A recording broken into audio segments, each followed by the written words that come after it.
नमस्कार, live cities की night bulletin दिन भर बिहार में आपका स्वागत है। मैं हूं आपके साथ प्रीति झा।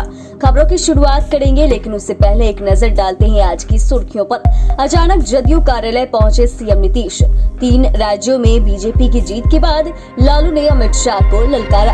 ये क्या बोल गए शकील अहमद, जदयू से ही नहीं राजद से गठबंधन है। जदयू आरजेडी में तो माफिया अंबेडकर के सपने को पीएम कर रहे हैं पूरा, बोले सम्राट। सुशील मोदी का नीतीश पर तंज, नीतीश की राजनीति का यह अंतिम दौर। पीके बोले लिखकर रख लीजिए। मुजफ्फरपुर में फाइनेंस कंपनी के दफ्तर से 38 लाख की लूट, बमबाजी और गोलीबारी के बाद पीयू के हॉस्टलों को पुलिस ने कराया खाली। बीपीएससी शिक्षक भर्ती के दूसरे चरण की परीक्षा हुई शुरू। बिहार में मिचोंग तूफान का असर, और अब खबरें विस्तार से। बिहार के मुख्यमंत्री नीतीश कुमार अचानक जदयू कार्यालय का औचक निरीक्षण करने के लिए पहुंच गए। इस दौरान ऊर्जा मंत्री विजेंद्र यादव और समाज कल्याण मंत्री मदन सहनी अनुपस्थित मिले। हालांकि कुछ देर बाद ही मदन सहनी कार्यालय पहुंच गए थे। पार्टी कार्यालय में प्रदेश अध्यक्ष उमेश कुशवाहा और जन सुनवाई कार्यक्रम में परिवहन मंत्री शीला मंडल मौजूद थी। मुख्यमंत्री ने जन सुनवाई कार्यक्रम वाले हॉल में जाकर क्या कुछ चल रहा है इसकी जानकारी ली और मंत्री शीला मंडल से बातचीत भी की। इस दौरान समाज कल्याण मंत्री मदन सहनी ने कहा कि मुख्यमंत्री इसलिए आते हैं ताकि उन्हें पता चल सके कि कौन उपस्थित है, इससे सब लोग सचेत हो जाते हैं। आरजेडी सुप्रीमो लालू प्रसाद यादव ने केंद्रीय गृह मंत्री अमित शाह को खुली चुनौती दी है। मीडिया से बातचीत के दौरान लालू यादव ने कहा कि भले ही 3 राज्यों में बीजेपी की जीत हुई है, लेकिन 2024 के लोकसभा चुनावों में बीजेपी की हार सुनिश्चित है। लालू ने दावा किया है कि 2024 का चुनाव विपक्षी गठबंधन इंडिया जीतेगी। बिहार की 40 लोकसभा सीटों की जंग काफी रोमांचक होने वाली है। उन्होंने कहा कि लोकसभा चुनाव में बीजेपी को एक भी सीट जीतने नहीं देंगे। लालू ने जम्मू कश्मीर के हालत के लिए केंद्रीय गृह मंत्री को जिम्मेदार ठहराया है। कांग्रेस ने कहा कि कांग्रेस का गठबंधन राजद के साथ है। कांग्रेस और लेफ्ट ने राजद के साथ मिलकर जदयू के साथ गठबंधन किया और बिहार में सरकार बनाई है। शकील अहमद ने कहा कि कैबिनेट को लेकर राजद के शीर्ष नेतृत्व के साथ जब कांग्रेस के शीर्ष नेतृत्व की पहली बैठक हुई थी, जिसमें कैबिनेट पद को लेकर बात हुई थी, उसमें कांग्रेस कोटे से 4 मंत्री रहेंगे। इस बात को मान लिया गया था। इस बैठक में मुख्यमंत्री नीतीश कुमार भी मौजूद थे। इसके बाद हम लोगों को जानकारी इसकी दी गई थी।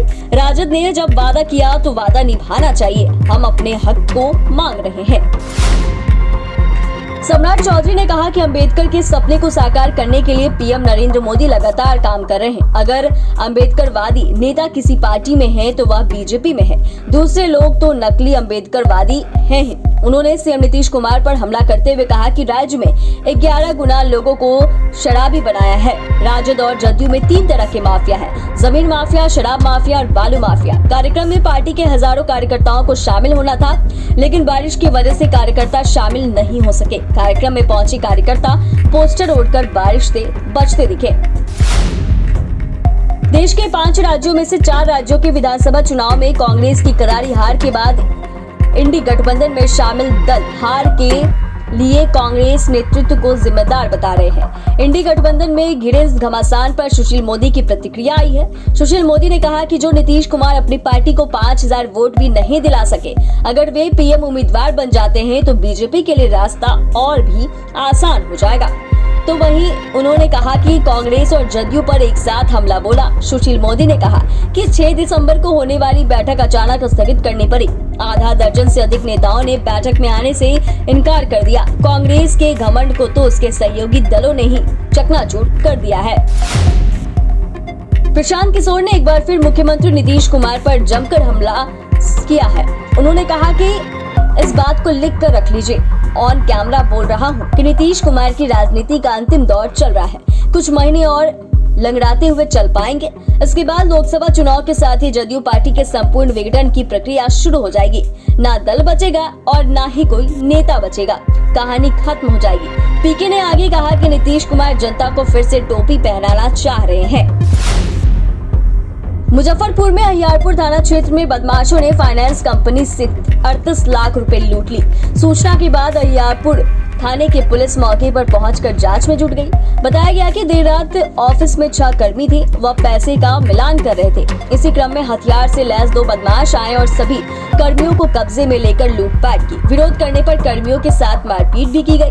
घटना की काफी देर बाद पुलिस को सूचना दी गई, जिसके बाद पुलिस मौके पर पहुंचकर जांच की और आसपास में लगे सीसीटीवी कैमरे को खंगाला जा रहा है।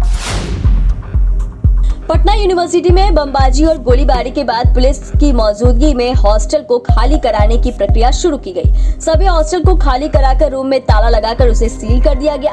बता दें कि 4 दिसंबर को पटना विश्वविद्यालय के हॉस्टलों में बमबाजी की घटना सामने आई थी। तब जिला प्रशासन ने 48 घंटे के अंदर हॉस्टल खाली करने का अल्टीमेटम दिया। सिटी एसपी वैभव शर्मा ने कहा कि अभी तत्काल हॉस्टल खाली कराया जा रहा है। सभी हॉस्टल के गेट पर सीसीटीवी कैमरे लगाए जाएंगे, जिससे कि हॉस्टल में कब किसका आना जाना हो रहा है, इन चीजों पर निगाह रहेगी। बिहार में बीपीएससी शिक्षक भर्ती के दूसरे चरण की परीक्षा आज से शुरू हो गई है। करीब 1,22,000 सीटों के लिए परीक्षा ली जा रही है। इस परीक्षा में कुल 8,41,835 परीक्षार्थी शामिल होंगे। पहले दिन पहली पाली में SC/ST कल्याण विभाग के स्कूलों में हेडमास्टर के पदों के लिए परीक्षा हुई। दूसरी पाली में संगीत और कला संकाय की परीक्षा ली गई। परीक्षा के दौरान सभी केंद्रों पर धारा 144 लगी रही। परीक्षा देने आए अभ्यर्थियों का कहना है कि परीक्षा में पूछे गए प्रश्न ठीक ठाक थे। बिहार में मौसम का मिजाज बदल गया है। मिचोंग चक्रवाती तूफान का असर दिखने लगा है। मौसम विभाग ने पूर्वानुमान जारी करते हुए बताया कि करीब 10 जिलों में इस तूफान का असर है। पटना सहित बिहार के कई जिलों में बारिश हो रही है। बारिश ज्यादा तेज नहीं है, लेकिन अभी हल्की बारिश हो रही है तो कभी तेज हो रही है, जिस कारण से लोगों को परेशानी हो रही है। ठंड के मौसम में भले ही लोग गर्म कपड़ा पहनकर सड़कों पर निकले हैं, लेकिन बूंदाबांदी भीग रहे हैं। चैनल को सब्सक्राइब करें, फेसबुक पेज को लाइक करें। वीडियो देखने के लिए आपका धन्यवाद।